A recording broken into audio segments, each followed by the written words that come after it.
speaking English for years, and yet you still struggle with speaking clearly, confidently, and fluently. If this is happening to you, you probably have been lied to about how to approach English. But by the end of this video, you'll finally understand why some people fail, and more importantly, what you can do to succeed.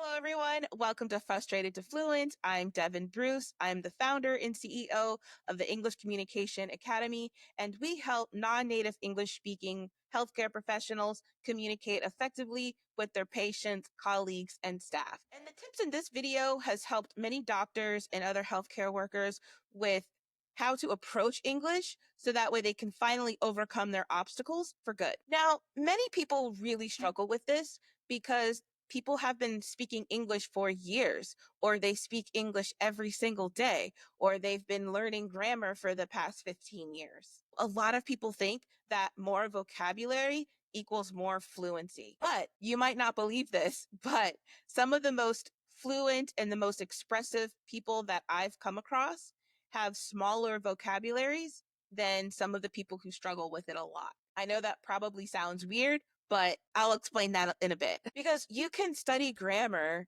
and you can study all of these things for years and years and still struggle every single day. Having said that, let's get into the three biggest reasons why people fail when they're trying to speak in English. The first major mistake that people do is that they focus so much on memorization and not on communication. And I say this because you can learn thousands and thousands and thousands of words.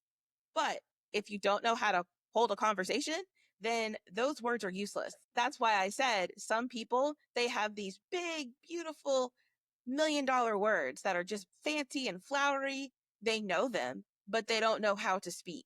So those big fancy words don't mean a hill of beans. But if you focus on communication instead, meaning you set the intention on trying to communicate effectively instead of just memorizing a bunch of words, that sets you up for success, especially for people in healthcare, because people come to you for advice, or they come to you when they're at the worst or the lowest point in their lives, and they're looking to you as someone that can help them. So communicating is key, not necessarily memorizing a bunch of vocabulary words. The second biggest mistake that I see is that a lot of people think like students and not like communicators. When you reach a certain point, English is no longer a language, it's a skill set.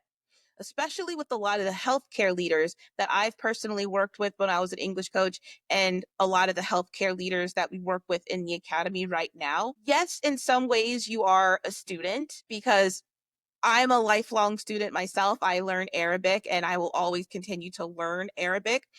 However, I think of myself as a communicator first, and that makes the difference because you already know English. You've studied it for a long time. You use it every day.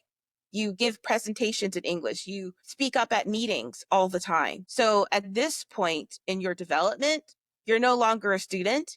English is now a skill that you need to learn and develop. And when you approach English that way, that helps you collect a lot of the things that you don't learn in a textbook.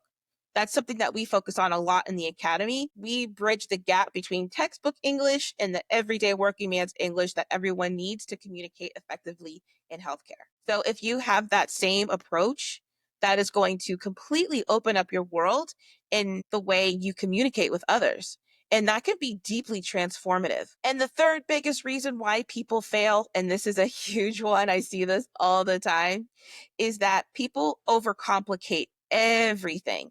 They overthink everything.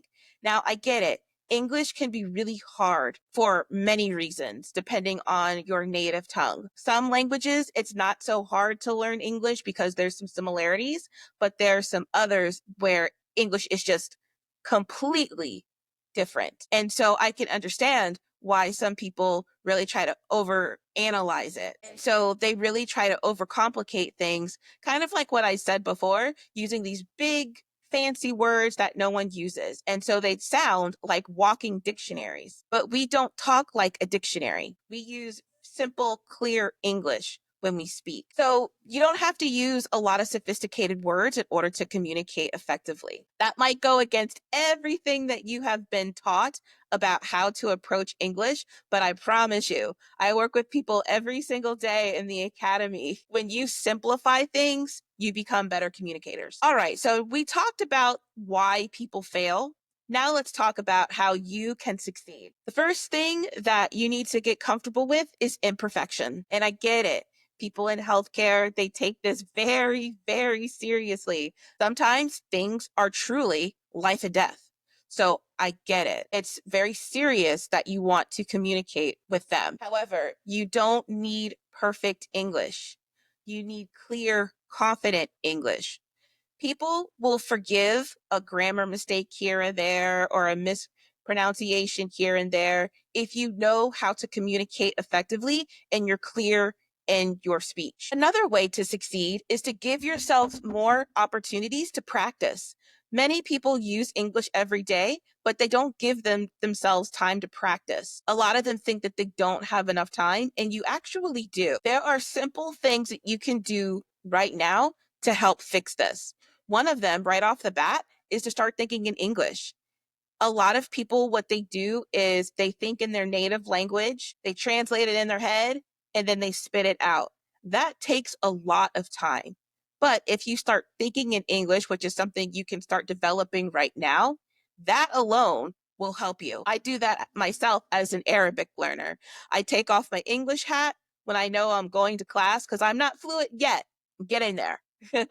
But anyway, when I know I'm going to be speaking the language, I take off my English hat and I put on my Arabic one and I strictly think in Arabic. That makes all the difference. You can do the same thing as well. And finally, another way to succeed right now is to prioritize confidence over perfection. Having confidence is key. Fluency isn't about knowing all the right words. It's about expressing yourself in a way that is authentic. It's about expressing yourself with what you know. And when you're able to express yourself freely, that changes your life. What mistakes have you made along the way? I'd love to hear about it. Let me know in the comments below. All right, so to recap, some of the biggest reasons why people fail, and I use that term loosely, I should say, fail when they're speaking English.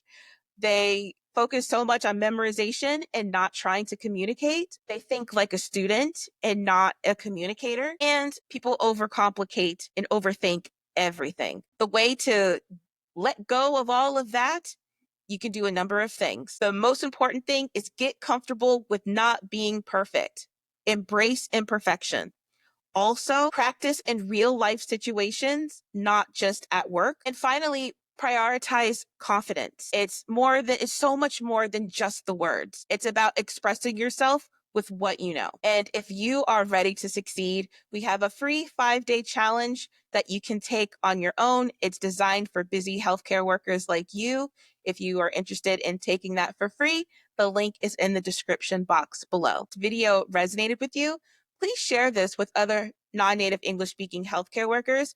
I really want to try to help as many people as I can through these videos. Also, don't forget to like, comment, and share. All right, that's it for now. Thank you so much for tuning in, and I'll see you next time. Take care.